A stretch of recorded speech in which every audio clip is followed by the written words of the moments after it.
ମାଇକିନା ମାନେ ଭଗବାନଙ୍କ ଆଶୀର୍ବାଦରୁ ଆଉ ତମ ମାନଙ୍କର ଗହଣା ସବୁ ବିକି ଦବାରୁ ଆମେ ଅଟୋଟାକୁ କିଣି ପାରିଛେ।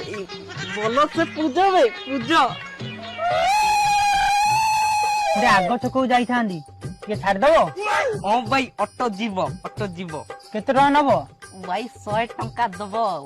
ଆଚ୍ଛା ଠିକ ଅଛି ଆଉ। ତମେ ଅଟୋରେ ବସ, ମୁଇଁ ଯାଉଛେ। ଆଚ୍ଛା ଠିକ ଅଛି।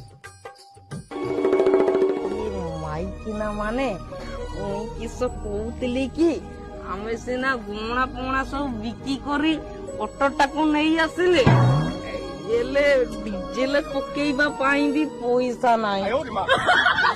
କରିବା ମୁଇଁ ଭାବୁଛେ ନହେଲେ ବଡାଟାକୁ କ୍ୟାନସଲ କରିଦବା ଆଉ କିସ କରିବା। ନାଇଁ ନାଇଁ, ପ୍ରଥମ ଭଡାଟା କ୍ୟାନସଲ କରିଦବା କହୁଛ? ସେମିତି ଜମା କରନି। କେମିତି କଣ କରିକି ତାଙ୍କୁ ଛାଡିକି ଆସ। କିସ କରିବା ତମେ ମାନେ ହିଁ କହୁନ। ହେଇଟି ଇଏ, ମୋ ପାଖରେ ଗୋଟେ ଭଲ ଆଇଡିଆ ଅଛି। ଆଇଡିଆ?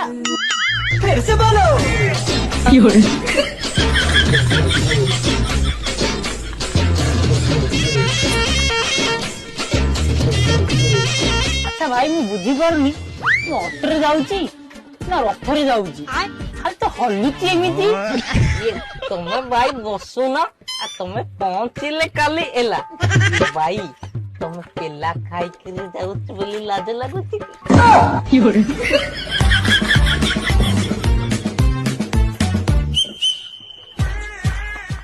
ଯାହା ହଉ ଭାଇ, ମୋର ଏଇଠି ପହଞ୍ଚିବାର ଥିଲା, ପହଞ୍ଚେଇ ଦେଲ ଭଲରେ ଭଲରେ।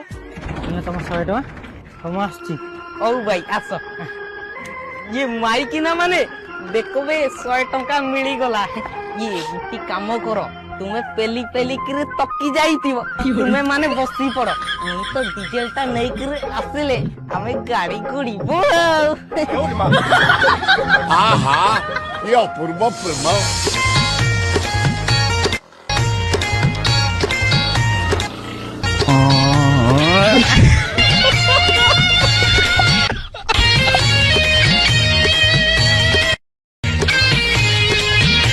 ଇଏ ମାଇକିନା ମାନେ ପେଲି ପେଲିକିରି ତକି ଯାଇଥିଲ, ଗାଡିରେ ବସିକିରି ଆସିଲ।